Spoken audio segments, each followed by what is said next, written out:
Hello guys, welcome to Mentorspace. My name is Deepak and I welcome you all to a very important session in which we are going to cover a topic from your economics and social issues subject of RBI Grade B as well as NABARD Grade A syllabus. And the name of topic is inflation indices. So earlier we have covered part 1 of this inflation topic of your ESI syllabus, that is inflation itself. And today we are going to cover the part 2 of inflation lesson or chapter, that is inflation indices. दोस्तों before starting this video I would like to inform you about one general query जो मेरे पास सभी students की comment section में YouTube पे आ रही है या फिर मुझे मेल आ रही है या व्हाट्सएप पे जैसे भी बात हो रही है। तो क्वेरी ये है दोस्तों कि are these lectures enough for your examination. तो गाइज मैंने आपको फर्स्ट लेक्चर में भी बताया था कि all these lectures that we are covering all these lectures in detail में कवर कर रहे हैं। इसका मतलब ये है कि आपकी ईएसआई की सिलेबस जितने भी हम चैप्टर यहाँ पे कवर करने वाले हैं ये सारे के सारे मोर देन सफिशिएंट है for your objective as well as descriptive part. All in all अगर आप इन चैप्टर्स को अच्छे से देख रहे हैं, इन वीडियोस को अच्छे से देख रहे हैं, ठीक है, तो आपकी objective as well as descriptive की तैयारी अच्छे से हो रही है। बट मेरी रिकमेंडेशन इन चैप्टर्स वीडियोस को देखने के साथ साथ ये रहेगी कि आप इनके नोट्स प्रिपेयर कीजिए, ठीक है। सेकंड, इनके एमसीक्यूज की प्रैक्टिस कीजिए। इनका कोई भी डिस्क्रिप्टिव क्वेश्चन आपको मिलता है, प्रीवियस ईयर क्वेश्चन आपको जो भी मिलता है आप उनकी प्रैक्टिस कीजिए।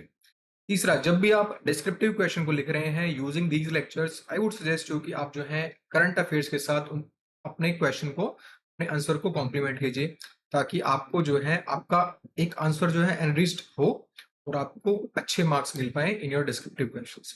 ठीक है दोस्तों, so with this note let's begin this video. So guys, अगर आपने अभी तक हमारे YouTube चैनल को सब्सक्राइब नहीं किया है तो kindly subscribe to YouTube channel. Also हमारे टेलीग्राम चैनल को भी जरूर ज्वाइन कीजिए क्योंकि वहां पे हम आपको रेगुलेटरी बॉडी से related information as well as content provide करते रहते हैं।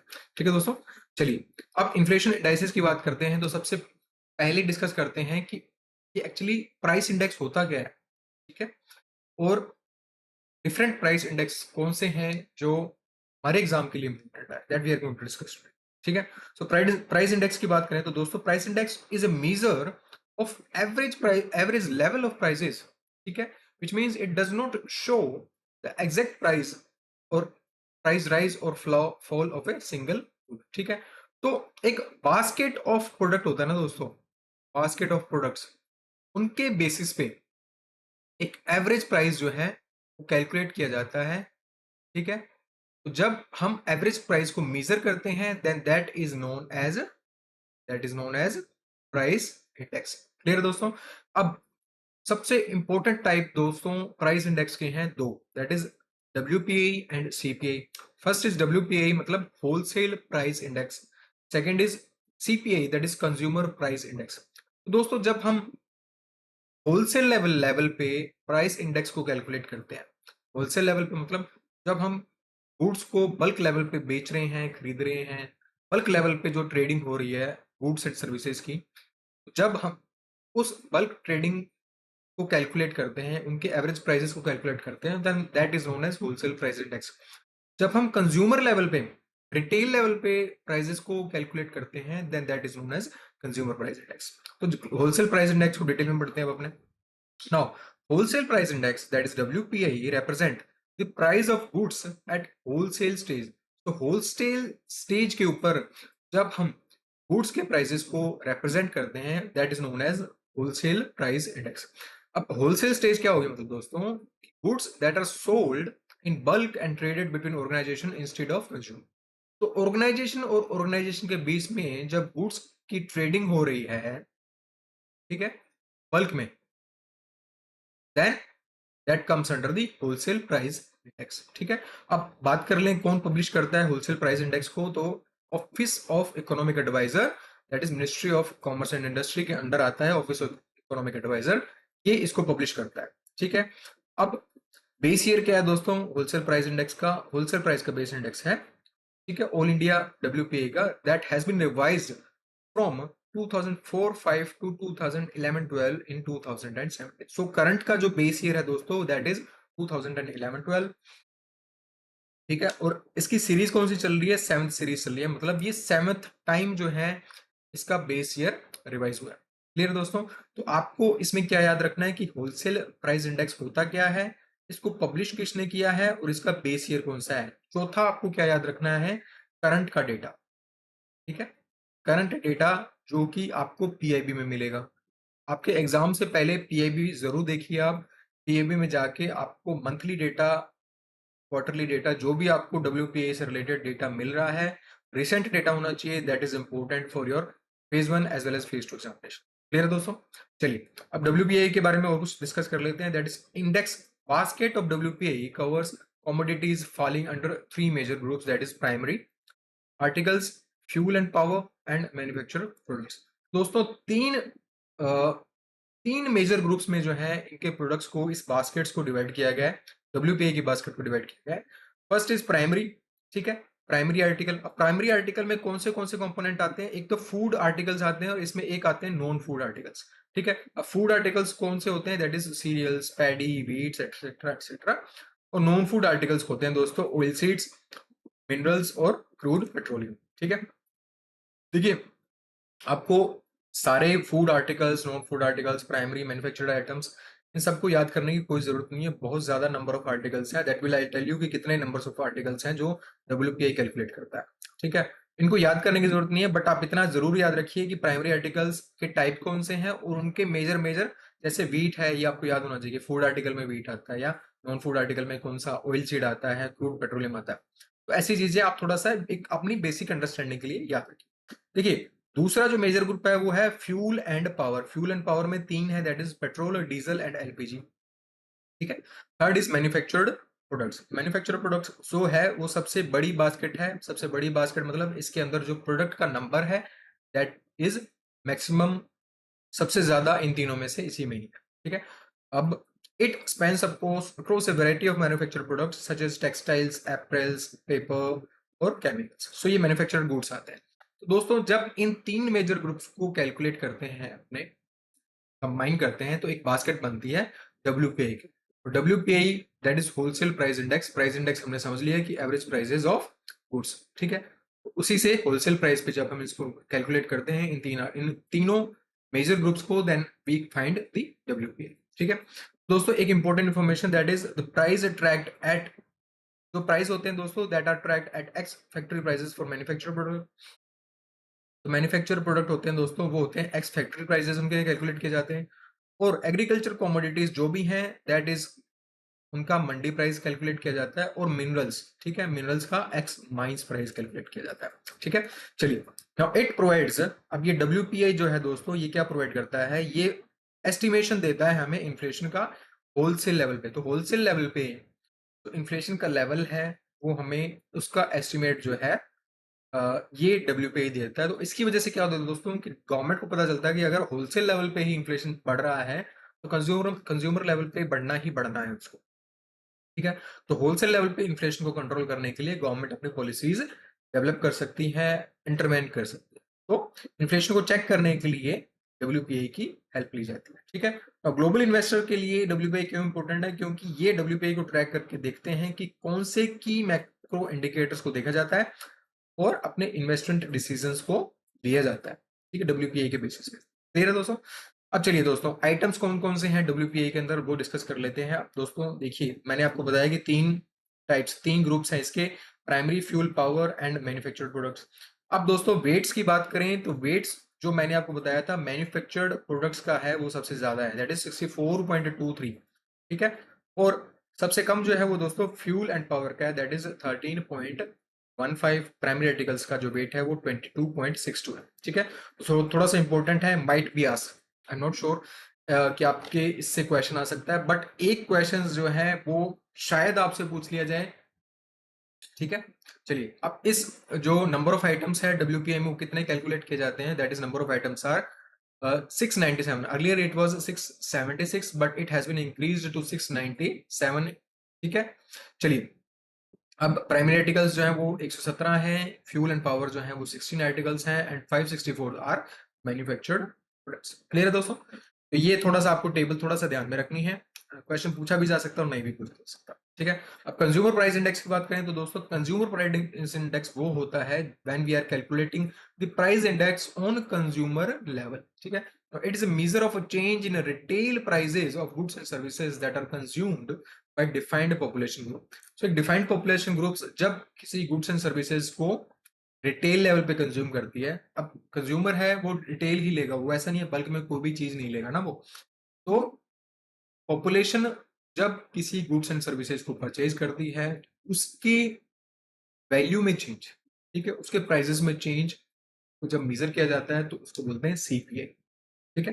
Now in a given area with reference to base year, तो इसका भी एक बेस ईयर है और एक गिवन एरिया में इसको कैलकुलेट किया जाता है। ठीक है। अब गिवन एरिया क्या हो सकता है, स्टेट लेवल पे डिसाइड कर रहे हैं इसको, इंडिया लेवल पे डिसाइड कर रहे हैं, तो आपको डेफिनेशन याद रखनी है। पॉपुलेशन, जनरल पॉपुलेशन जो कह लीजिए कंज्यूम करती है गुड्स एंड सर्विसेज को रिटेल लेवल पे। ठीक है, रिटेल लेवल इसमें इसलिए बोला जा रहा है क्योंकि जनरल पॉपुलेशन कभी भी बल्क में चीजें नहीं लेती, उसको 2-4 आर्टिकल 10 आर्टिकल की जरूरत होती है, बट ऐसा नहीं है कि वो हजार आर्टिकल की जरूरत, तो रिटेल लेवल इसलिए बनता है। ठीक है। तो गिवन एरिया में पॉपुलेशन जो है गुड्स एंड सर्विसेज को जो कंज्यूम करती है उसके प्राइसेस, एवरेज प्राइसेस को जो है सीपीआई बोला जाता है। ठीक है। Now, this basket of goods and services represent the level of living or utility that is derived by consumer at given levels of their income, prices and taste. So अपनी income और अपने income के basis पे जो भी वो goods and services को enjoy कर रहे हैं, जिस भी लेवल ऑफ लिविंग को वो एंजॉय कर रहे हैं, ये सीपीआई जो है उसे रिप्रेजेंट करेगा। ठीक है। Now, अब ये सीपीआई रिलीज कौन करता है, सीपीआई रिलीज करता है दोस्तों नेशनल स्टैटिस्टिकल ऑफिस। ठीक है। डब्ल्यूपीआई कौन रिलीज करता था, डब्ल्यूपीआई कौन रिलीज करता था, ministry of commerce and industry की एक कौन सा ऑफिस था, कौन सा ऑफिस था, to let me know in the comment section. ठीक है। सो रिलीज कौन करता है दोस्तों इसको, national statistical office. Base year जो है इसका 2010 था पहले, this has been change to 2012। Consumer price index का बेस ईयर 2012 है। ठीक है। Now CPI numbers measures changes in only in one of the factors, that is, ये जो है दोस्तों प्राइजेस के लेवल पे ही जो है सीपीआई नंबर को मेजर करता है। ठीक है। This index is widely considered as barometer of inflation, a tool of monitoring price stability and a deflator in national economy. तो ये बैरोमीटर किसका है, इन्फ्लेशन का। ठीक है। मतलब डब्ल्यूपीआई में भी इन्फ्लेशन को कैलकुलेट किया जाता है, बट सीपीआई में जो इन्फ्लेशन कैलकुलेट होता है वो ही एक्चुअल माना जाता है। रीजन बीइंग क्योंकि कंज्यूमर के ऊपर कितना इन्फ्लेशन लग रहा है, कंज्यूमर कितनी महंगाई का सामना कर रहा है, that is known as the inflation, known. ठीक है। तो ये जो है ये बैरोमीटर ऑफ इन्फ्लेशन है। ऑल्सो प्राइस स्टेबिलिटी को मॉनिटर करने के लिए इस टूल की सीपीआई के नंबर्स की हेल्प। ठीक है। और इसका क्या काम है दोस्तों, और इसका काम है dearness allowance of government employees, wage contracts between labour and employers is based on this. So जो गवर्नमेंट एम्प्लॉइज का डीए होता है वो सीपीआई के ऊपर बेस्ड होता है। ठीक है। चलिए, अब कंज्यूमर प्राइस इंडेक्स की बात करें तो दोस्तों consumer price index is divided into many parts. ठीक है। अब लेबर ब्यूरो जो है वो कैलकुलेट करती है CPI for industrial workers, CPI for rural labours और CPI for agriculture labours. Ministry of statistics programme implementation calculate करती है CPI for urban population and CPI for rural population. तो काइंडली रिमेंबर दिस कि कौन से CPI को कौन सी organisation जो है वो कैलकुलेट कर। क्लियर है। चलिए, अब टाइप्स देखें दोस्तों। CPI that is industrial worker और एग्रीकल्चर रूरल लेबर्स, जिसको लेबर ब्यूरो कैलकुलेट करती है। ठीक है। जिसको लेबर ब्यूरो कैलकुलेट करती है, दे आर कंपाइल्ड। ठीक है। These are compiled as on occupation specific and centre specific.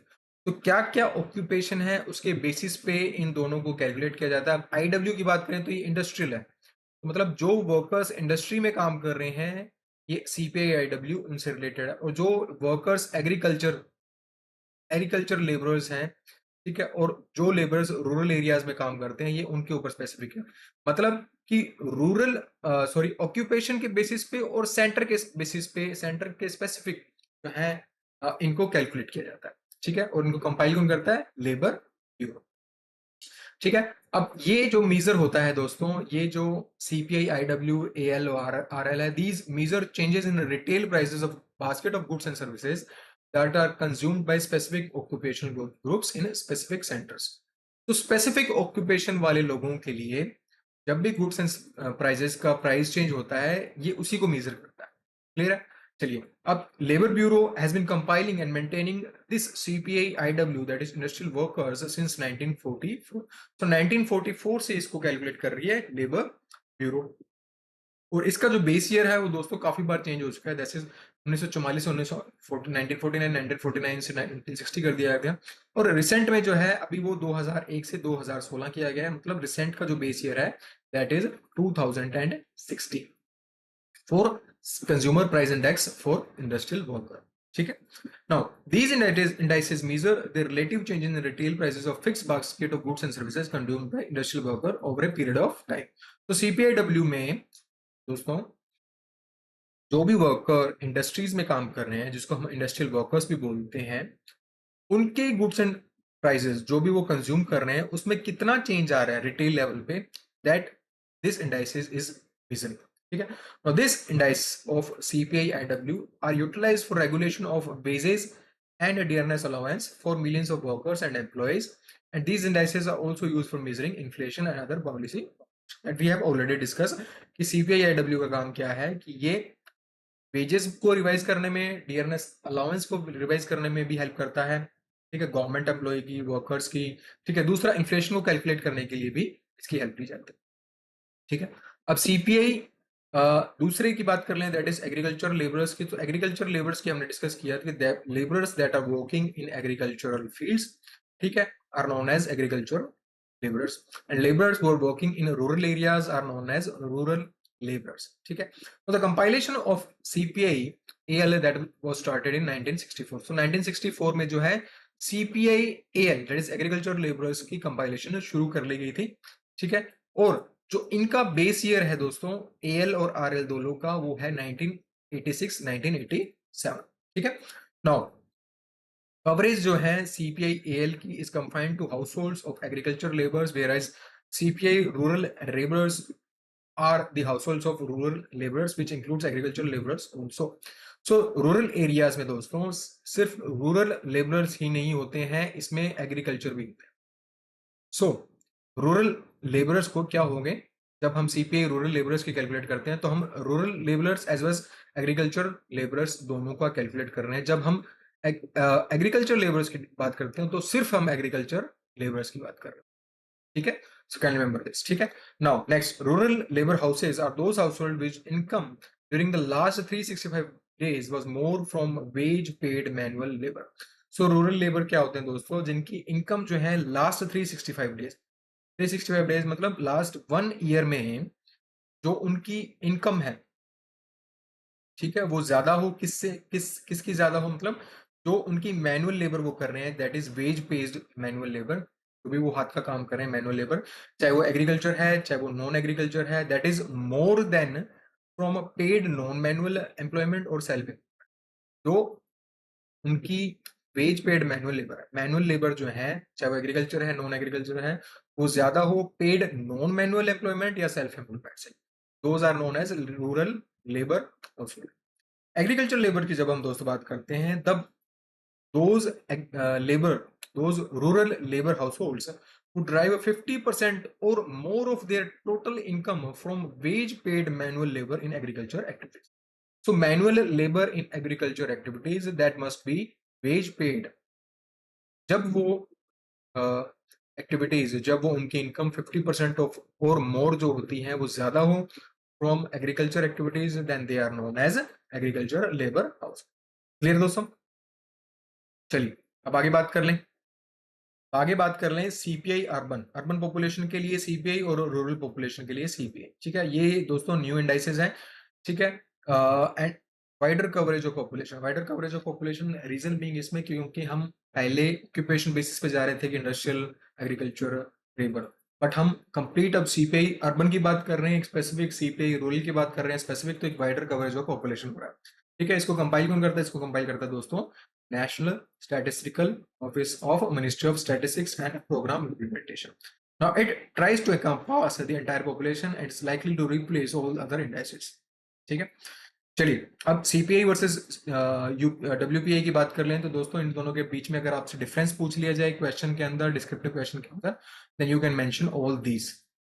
ठीक है, तो very important for your examination. दोस्तों WPI की बात करें तो WPI में हम होलसेल लेवल पे जब प्राइसेस, एवरेज प्राइसेस को कैलकुलेट करते हैं, then that is known as WPI। But जब हम कंज्यूमर लेवल पे इसको डिसाइड करते हैं एवरेज प्राइसेस को, यानी रिटेल लेवल पे डिसाइड करते हैं, तो that is known as CPI. इसको दोस्तों पब्लिश कौन करता है? इसको पब्लिश करता है office of economic adviser, that is comes under ministry of commerce and industry, and CPI को कैलकुलेट करता है नेशनल स्टैटिस्टिकल ऑफिस। दोस्तों सबसे इंपॉर्टेंट बात यह है कि डब्ल्यूपीआई में सिर्फ गुड्स की कैलकुलेशन होती है, बट सीपीआई में गुड्स एंड सर्विसेज दोनों की बात होती है। तो कैन रिमेंबर दिस, डब्ल्यूपीआई में सिर्फ गुड्स की बात हो रही होती है, उनके प्राइसेस की बात होती है, बट जब हम सीपीआई की बात करते हैं then we are calculating both goods and services. ठीक है। इन्फ्लेशन मेजरमेंट होती है दोस्तों डब्ल्यूपीआई में फर्स्ट स्टेज ऑफ ट्रांजैक्शन में, और यहाँ पे final stage of transaction. Reason being final stage है कैसे, यहाँ पे कंज्यूमर लेवल की बात हो रही है, यहाँ पे किसकी बात हो रही है दोस्तों? जब हम होलसेल लेवल की बात करते हैं तो ऑर्गेनाइजेशन लेवल की बात हो रही है। ठीक है, ऑर्गेनाइजेशन लेवल की बात। ठीक है। इसमें जो प्राइसेस होते हैं वो पे कौन करता है? मैन्युफैक्चरर और होलसेल, क्योंकि ऑर्गेनाइजेशन टू ऑर्गेनाइजेशन कॉन्ट्रैक्ट होते हैं, ऑर्गेनाइजेशन टू ऑर्गेनाइजेशन प्रोडक्ट जा रहा है, और इसमें प्राइसेस कौन पे करता है? कंज्यूमर। ठीक है। अब types of commodity we have already discuss की, कौन से types of commodity they are in WPI और सीपीआई में दोस्तों? Education, communication, transportation, recreation, apparel, foods, beverages etcetera etcetera.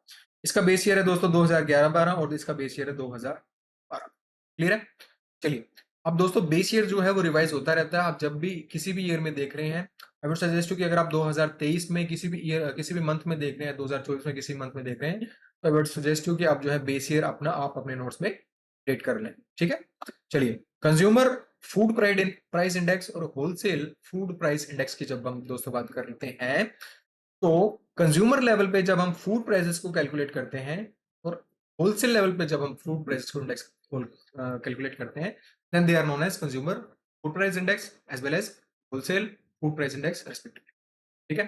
तो कंज्यूमर फूड प्राइस इंडेक्स की बात करें तो measure of change in retail prices of food products consumed by defined population group in given area with reference to base year. ठीक है। So जब food product में prices के चेंज की बात करते हैं in retail level, then that is known as consumer food price index. Now it is calculated by CFPI is calculated by Central Statistical Office, comes under Ministry of Statistics and Program Implementation. ठीक है। In three categories, that is rural, urban and combined. ठीक है। चलिए, अब CFPA is also calculated on monthly basis पे इसको calculate किया जाता है, और मेथोडोलॉजी जो सेम है दैट इज अंडर CPA। जो CPA की मेथोडोलॉजी है वही इसी की मेथोडोलॉजी है, और इसका बेस ईयर क्या है दोस्तों? 2012। Can remember this.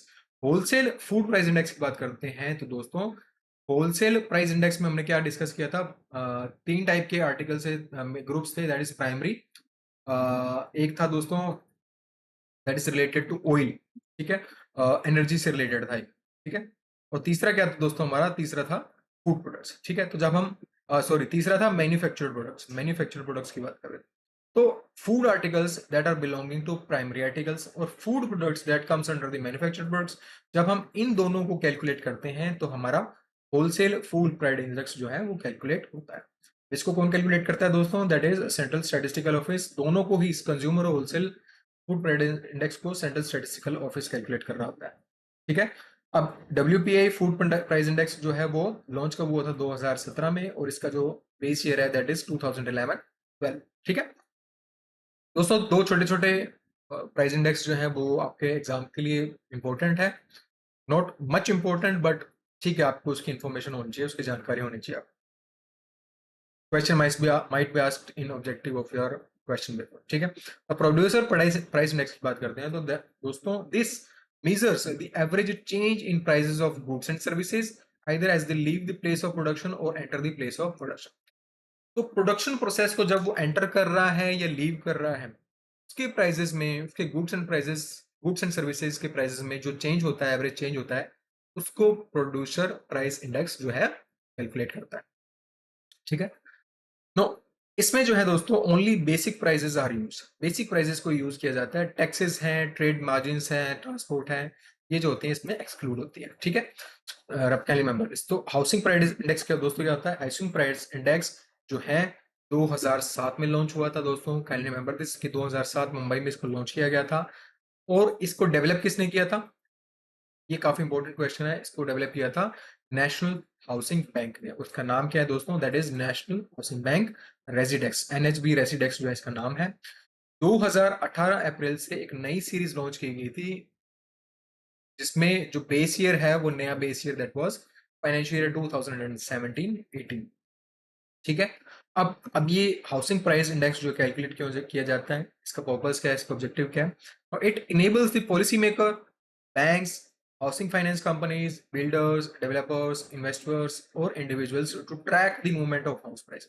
हाउस के प्राइजेस को के मूवमेंट को ट्रैक करने के लिए एनएचबी रेजिडेक्स को जो है लॉन्च किया गया। So that's all about the housing price index. ठीक है, so hope you have like this lecture. दोस्तों आज का लेक्चर के लिए इतना ही। आपका आज जो है इन्फ्लेशन का टॉपिक कंप्लीट हो चुका है। In inflation chapter we have covered all important types of inflation. ठीक है, और हमने ये भी समझा कि कौन से इन्फ्लेशन के इंडाइसेस हैं। ठीक है, कौन से इंडेक्स जो है आपके एग्जाम के लिए इंपॉर्टेंट है, हमने कंप्लीट जो है आपका चैप्टर आज कर दिया है ऑफ इन्फ्लेशन।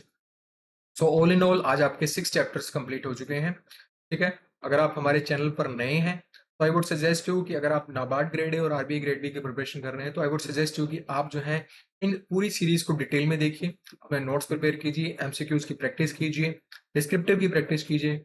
आप किसी भी मॉक टेस्ट में एनरोल करके अपने नॉलेज को चेक कर सकते हैं, नॉलेज को इम्प्रूव कीजिए और करंट अफेयर्स पढ़ते रहिए ताकि आप डिस्क्रिप्टिव या ऑब्जेक्टिव में अपनी नॉलेज को प्रेजेंट कर पाए, रिप्रेजेंट कर पाए और अच्छे मार्क्स स्कोर कर पाए। तो दोस्तों आज के लिए इतना ही। Hope you have like this lecture और this lecture has added value to your preparation. अगर आपको आज के लेक्चर में मजा आया, समझ आया और आपको लगता है कि ये सारे लेक्चर्स आपकी हेल्प कर रहे हैं योर प्रिपरेशन, तो you do press the like button. ठीक है, वीडियोस को जरूर लाइक कीजिए। ठीक है, वीडियोस को जरूर शेयर कीजिए जिस भी ग्रुप में, टेलीग्राम ग्रुप में, व्हाट्सएप ग्रुप में, किसी भी ग्रुप में आप चैनल पे या कहीं पे भी आप एडेड हैं तो। ठीक है, अपने दोस्त, आप किसी भी दोस्त आप प्रिपेयर कर रहा है या planning to prepare for RBI grade B और नाबार्ड ग्रेड है, उसके साथ भी जरूर शेयर कीजिए। अगर आपने हमारे चैनल को अभी तक सब्सक्राइब नहीं किया है तो kindly subscribe to YouTube channel, also Telegram channel को भी जरूर ज्वाइन कीजिए। ठीक है, आपको कोई भी क्वेरी है दोस्तों related to any of our courses, ठीक है, any of our videos, then you can always mail us at info@mentorspace.in। Also दोस्तों मैं आपको इन्फॉर्म करना चाहूंगा कि currently we are running to the point course for NABARD grade A 2023 examination. अगर आप उस कोर्स में एनरोल करना चाहते हैं, ठीक है, तो you can always enrol in that course. अभी जो है कोर्स डिस्काउंट पे चल रहा है। ठीक है, we are providing big discount on this course. ठीक है, तो अगर आप कोर्स के डिस्क्रिप्शन को देखना चाहते हैं तो इस वीडियो के डिस्क्रिप्शन में मैं आपको लिंक प्रोवाइड कर दूंगा, वहां पे जाके आप देख सकते हैं। ठीक है, चलिए दोस्तों फिर मिलते हैं अगली वीडियो में। Till then prepare hard.